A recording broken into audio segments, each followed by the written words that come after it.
Appearance on Dion's Daily Dose does not imply endorsement from or by any candidate or guest. The views, thoughts, and opinions expressed by Dion Bergeron or Dion's Daily Dose are his own and do not represent the views, thoughts, and opinions of any guest. Material and information presented is for general information purposes only. The Dion's Daily Dose name in all forms and abbreviations are the property of its owners, and its use does not imply endorsement of or opposition to any specific organization, product, or service. If you'd like to support the show, please visit our Patreon at patreon.com/Dion's Daily Dose. Hey, everybody. Monday, February 22nd here. So I don't know if you've heard. I'm sure you have. It's all over. There was a tragic event at Indiana State Prison. I've got some articles to show you so you can kind of get brought up to speed. But here we go.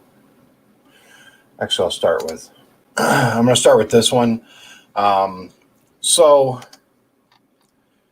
Indiana inmate accused of attacking guards, killing one correctional officer, and injuring another. This is from AP. One correctional officer is dead and the second is seriously injured after an alleged attack Sunday by a prison inmate. There we go. Sorry. Indiana State Police said. The attack occurred at Indiana State Prison in Michigan City around 2:40 p.m., the agency said in a news release. Tymetri Campbell, 38, faces several preliminary charges, including murder, the state police said. Officials said the officers were attacked in a common area. I'll get to that in a minute. The officers were transported to St. Anthony's Hospital in Michigan City, where one was pronounced dead and the second was listed in serious condition. They were not immediately identified. Detectives from the Indiana State Police Lowell Post were assisting with the investigation at the prison 34 miles west of South Bend. Campbell is blah, blah, blah, blah, blah. He's serving a 130-year sentence after pleading guilty to 3 murders in a 2002 shooting, Wish TV reported. In a 2007 appeal, he apologized for, quote, being there at the time of the deaths, but said he didn't kill anyone. Well, he has now, right? The town of Chesterton posted on their Facebook page, I think, a really good summary. Indiana Department of Correction identifies officers attacked at Indiana State Prison. Flags have been ordered flown at half staff today, Monday, February 22nd, at all Indiana Department of Correction facilities in honor of Lieutenant Eugene Lasco, who lost his life after being stabbed on Sunday by an inmate at Indiana State Prison. Governor Eric Holcomb will also direct flags to be flown at half-staff in LaPorte County on the day of Lieutenant Lasco's services per protocol. Also stabbed in the incident and in stable condition was Sergeant Patrick Schmidt. Lieutenant Eugene Lasco paid the ultimate sacrifice, and we are forever indebted to his service to the state of Indiana, DOC Commissioner Robert Carter said. Lieutenant Lasco was well known amongst his colleagues as a true team leader, someone they could count on. And he proved that again on Sunday when he rushed in to help a fellow correctional officer. His sacrifice will not be forgotten. The incident occurred at approximately 2:30 p.m. Sunday, February 21st, when Sergeant Schmidt was, quote, attacked and stabbed multiple times by an offender, DOC said. Lieutenant Lasco went to assist Sergeant Schmidt, and the offender stabbed Lieutenant Lasco. Both officers were transported to Franciscan Health, Michigan City, where Lieutenant Lasco succumbed to his injuries. Sergeant Schmidt was subsequently transferred to Memorial Hospital in South Bend and was reported today to be in stable condition. Lieutenant Lasco, 57, began his career at the Indiana State Prison in October 2009. During his career, Lieutenant Lasco was a locksmith and a former member of the Emergency Squad, also known as D Squad, and also served on the Technical Response Team for Safety Hazmat. Lieutenant Lasco, who resided in LaPorte County, received multiple accolades for his service to DOC. Sergeant Schmidt, 22, began his career at the Indiana State Prison in December 2016. He resides in Lake Station and was recently promoted to Correctional Sergeant on February 7th, 2021. Indiana State Police is investigating and has said offender Tymetri Campbell, 38, faces several preliminary charges, including murder, as a result of this investigation, DOC said. In 2004, he was sentenced to 130 years in prison on 3 murder convictions from Marion County. The death investigation being conducted by DOC's Office of Investigations and Intelligence and by the ISP, an autopsy is being conducted once the event, blah, blah, blah. Same stuff. Gentleman on the left is Lieutenant Lasco. The officer on the right is Sergeant Schmidt. So I'm gonna tell you a couple of things. First of all, I've noticed some comments from people that are like, well, what were they doing in the common area? First of all, you got to understand how state prison works. If you think for a moment that these people are locked in a cell 24 hours a day, 7 days a week, that's not how it works in prison. That's forget what you see on TV. It's nothing like what you see on TV. I worked there for a number of years, and unless you've worked there, it's really difficult to explain. But suffice it to say that it's extremely different than what's presented in your prison movies and your stuff online. Indiana State Prison has several cell houses.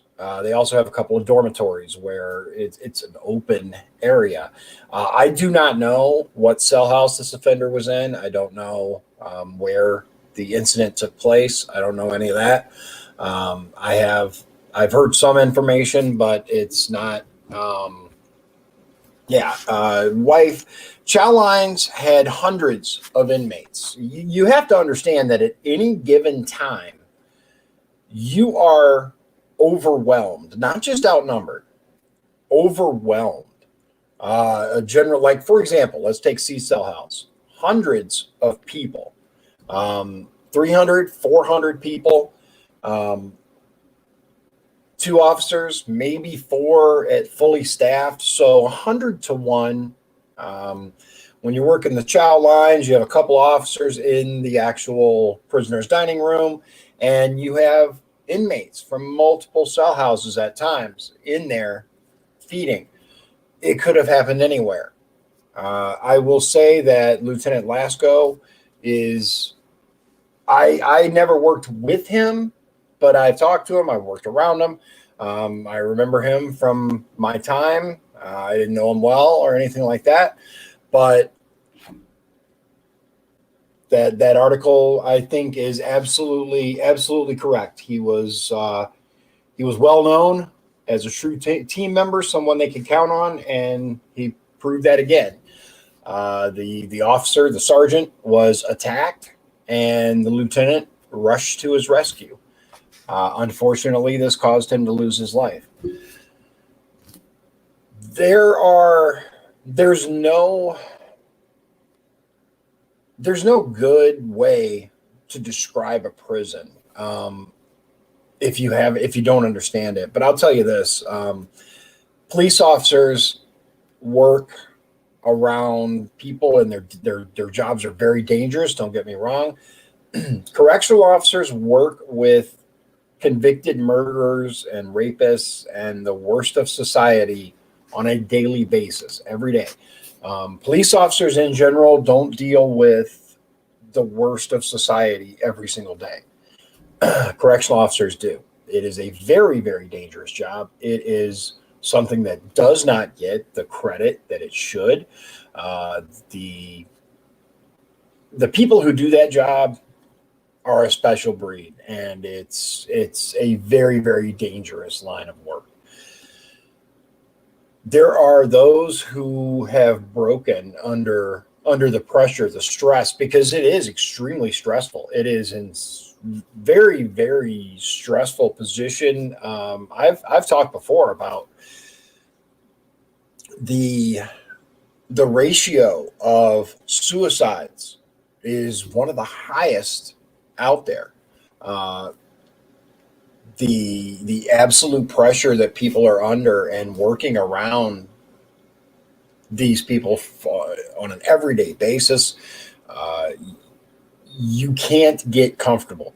You can't not be afraid, not have your guard up. Matter of fact, when you don't have your guard up anymore, you shouldn't be working there.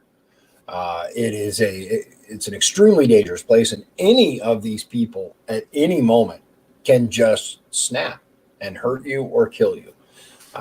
Moving on from that, I have a much better thing for you. A couple of lighthearted articles, then we'll dive back into the day to day. Let's break it up a little bit. So, Florida man arrested for allegedly throwing a live alligator into Wendy's drive-through window. Some guy in Florida threw an alligator through a Wendy's drive-through window. Joshua James has been arrested after allegedly tossing a 3.5-foot alligator into a Wendy's drive-through window. The Jupiter, Florida resident pulled up to the drive-through, received a drink from an employee, and then threw the reptile into the restaurant, according to a report from the Florida Fish and Wildlife Conservation Commission. The incident occurred in October, but the suspect was only recently taken into custody by U.S. Marshals. James, who admitted to having picked up the alligator along the side of a road, has been charged with aggravated assault with a deadly weapon, illegally killing, possessing, or capturing an alligator, and second-degree larceny, petite theft, according to the Palm Beach Sheriff's Office. Quote, "It was just a stupid prank that he did that's now turning into this. It's stupid," his mother told WPTV. "He's a prankster. He does stuff like this because he thinks it's funny." During a court appearance on Tuesday, a judge ordered James, to get this, to stay out of all Wendy's restaurants, to limit his contact with animals to his mother's dog, to undergo a mental health evaluation, and to avoid possessing any weapons. So this guy can't have any weapons. The only animal he can have contact with is his mom's dog. He's got to have a mental health evaluation, and he can never ever go to Wendy's again. What do you think? Do you think that's an appropriate punishment? So the next thing that I have for you, here, let's get up here because I scrolled down the whole thing. You may have seen this around. Coca-Cola tells employees to try to be less white. Yeah. To be less white is to be less oppressive, be less arrogant, be less certain, be less defensive, ignorant, humble. Be less white is to listen, break with apathy, and break with white solidarity. A whistleblower has leaked screenshots of an online training course Coca-Cola employees are allegedly being forced to take, which tells them to, quote, try to be less white, according to Dr. Carlin Borisenko.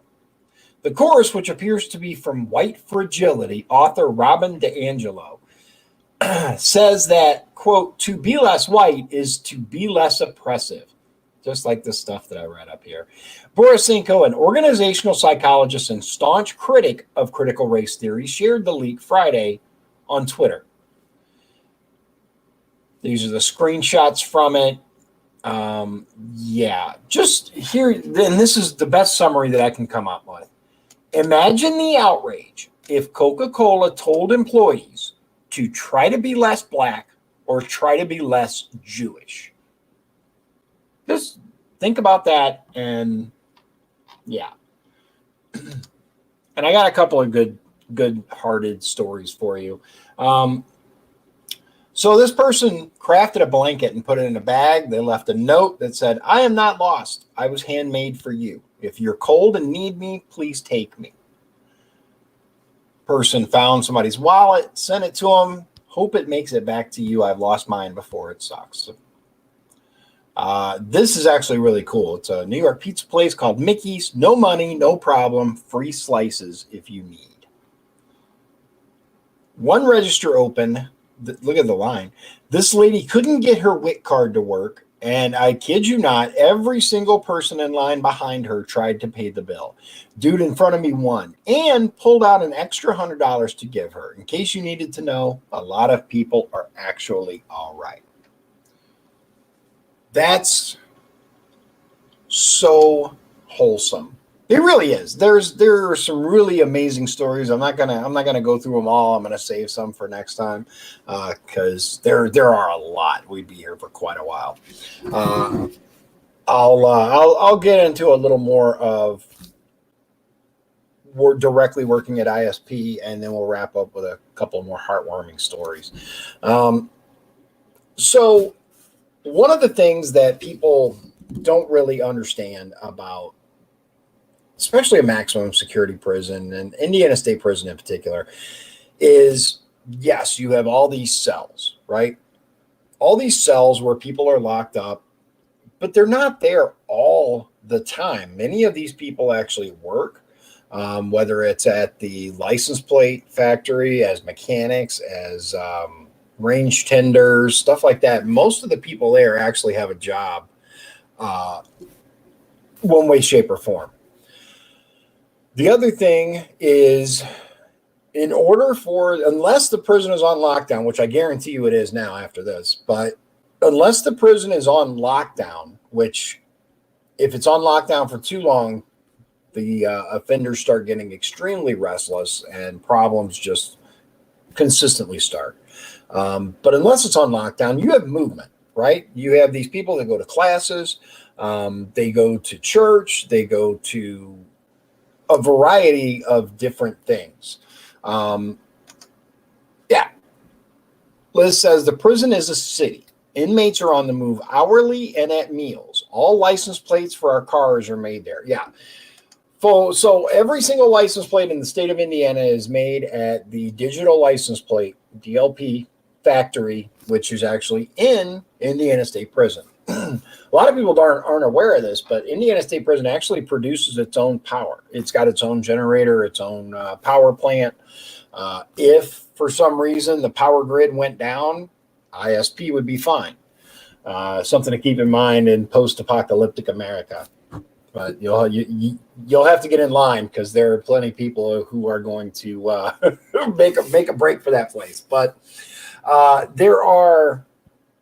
there's no such thing, and like I said, and even on lockdowns, even when there's a complete and total lockdown, there are still a handful of offenders that are let out, whether it's for an appointment with this person, whether it's for a class, whether it's for certain other things. There's so many that it's hard to actually break it down. Even on lockdowns, there are certain areas that are still functional, that still allow movement. Sometimes you have to bring the offender from here to medical because you can't just not take care of the medical needs of these people. That's a lawsuit.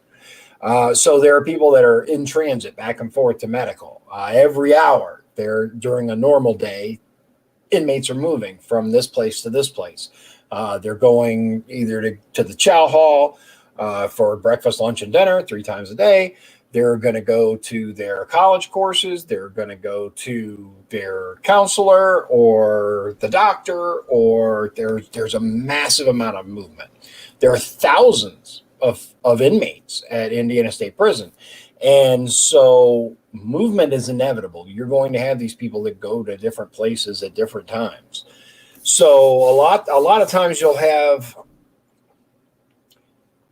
civilians, regular people who don't know anything about how it works, and they'll ask, well, why wasn't this inmate locked up in the first place? They are locked up. They are. That's the prison.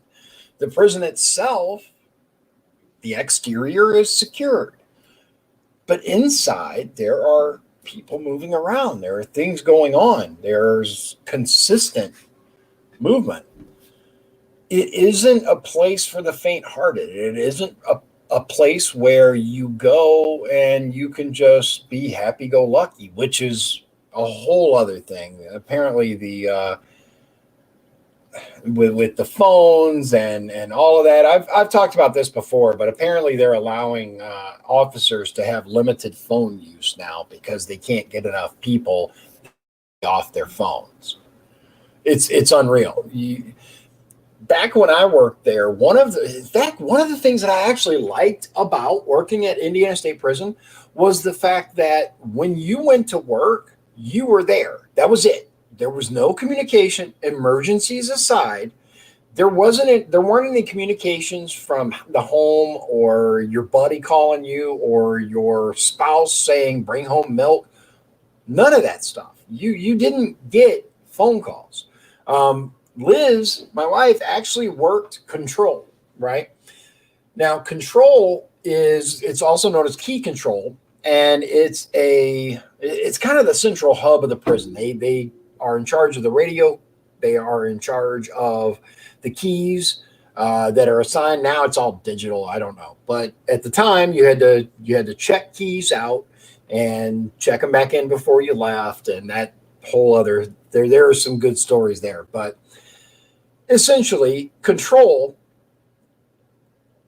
was responsible for radio calls and telling people to be quiet when there were emergencies, and signal 1000, which was all clear, right, counts passed, blah blah blah. She worked there, so she had a lot more knowledge of that.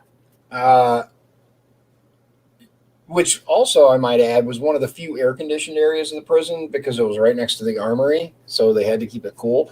So during the really hot days when I was sweating in a cell house, she was nice and comfy and control, putting her sweater on, talking about it's cold in here.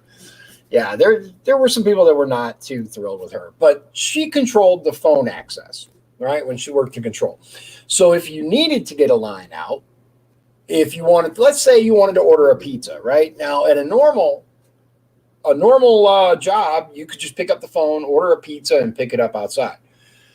ISP doesn't work that way.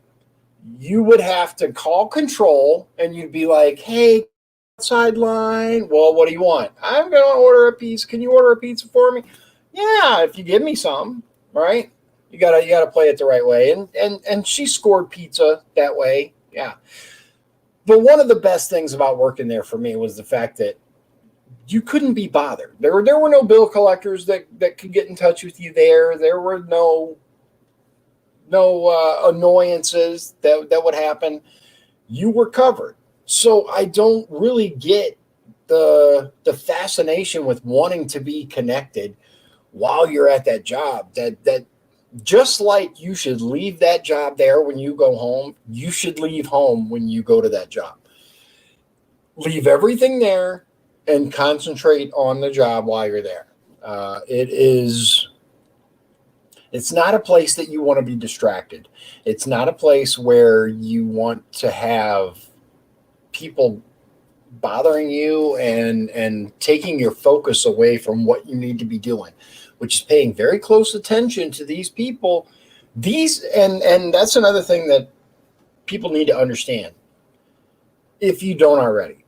This isn't county jail where most of the people are only accused of a crime. This is state prison, maximum security.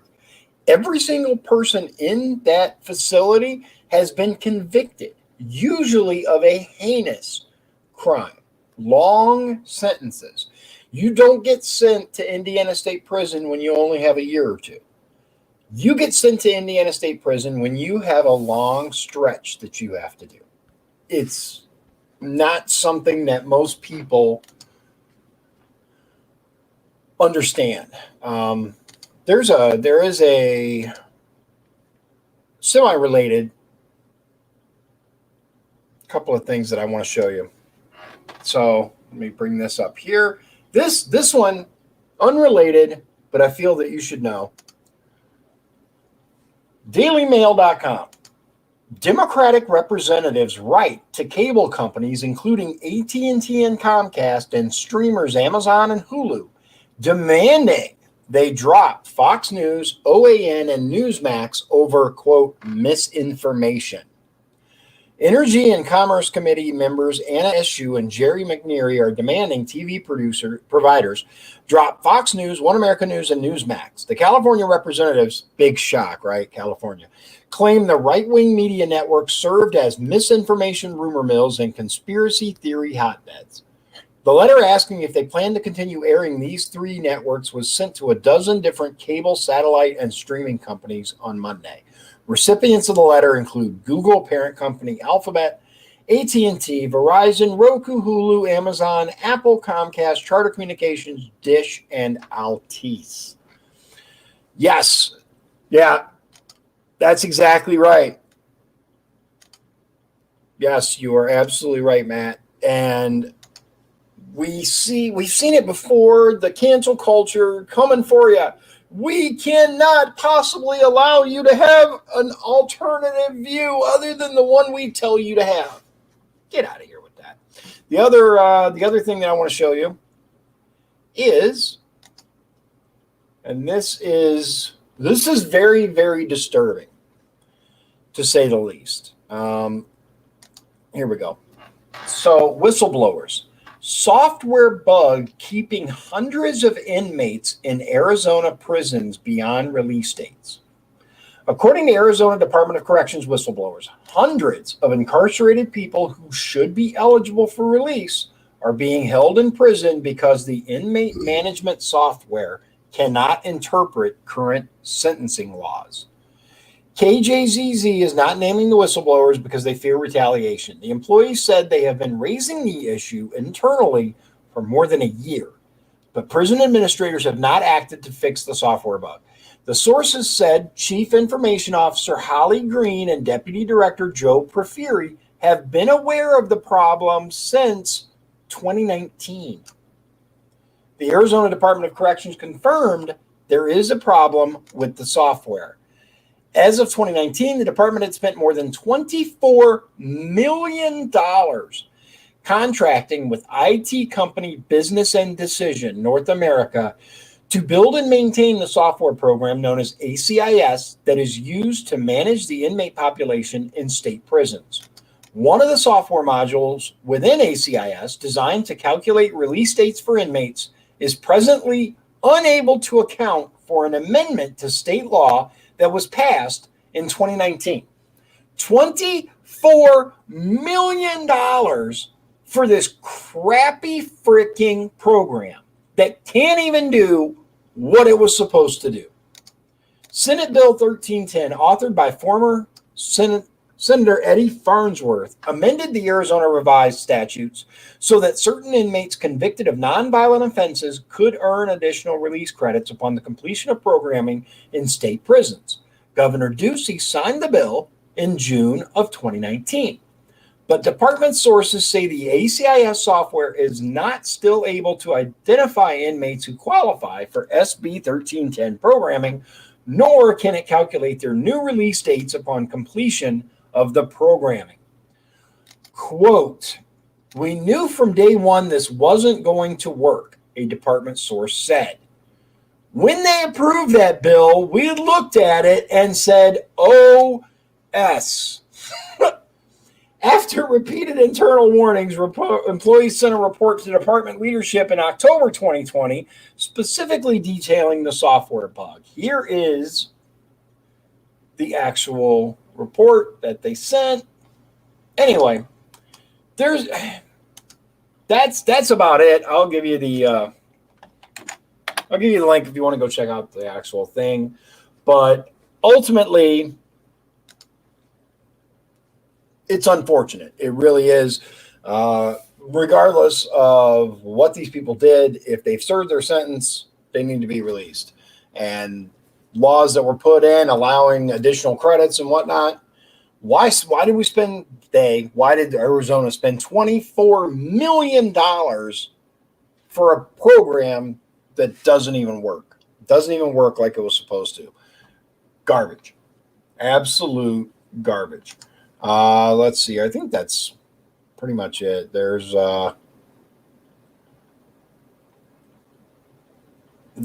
some more stuff, but I'll get to that next time. I wanted to show you that and then give you a couple of more heartwarming stories, and we'll wrap it up.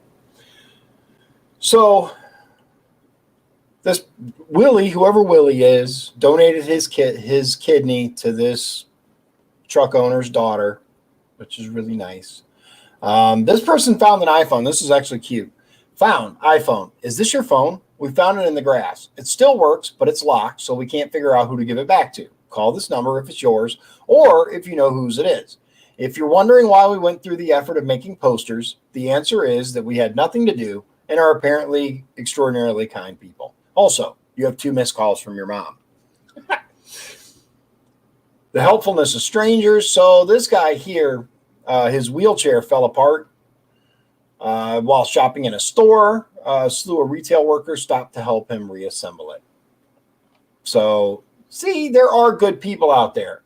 Went to a Starbucks drive-thru and the car in front of me paid for my order and told the worker to give this to me. May all of your vibes say, I got this. Have a wonderful day. And I think that is a good message that everyone should have. All your vibes should say, I got this. Because you are worth it. You are worth the time. You are worth the energy. And if there's anybody in your life that doesn't believe that you're worth it, why are they in your life? You can do better. I appreciate y'all. This is rough for the state Indiana state prison community. Many of us actually knew Lieutenant Lasco. Some very well, some not so much. So I'm gonna end on the Starbucks drive-through. I got this vibes and tell you, God bless you, God bless Indiana, and God bless the United States of America. Thank you. If you'd like to support the show, please visit our Patreon at patreon.com/Dion's Daily Dose. This has been Dion's Daily Dose, hosted by Dion Bergeron. Executive producers Sean Holgram and Michael Beatty. Copyright 2021. Dion's Daily Dose, all rights reserved.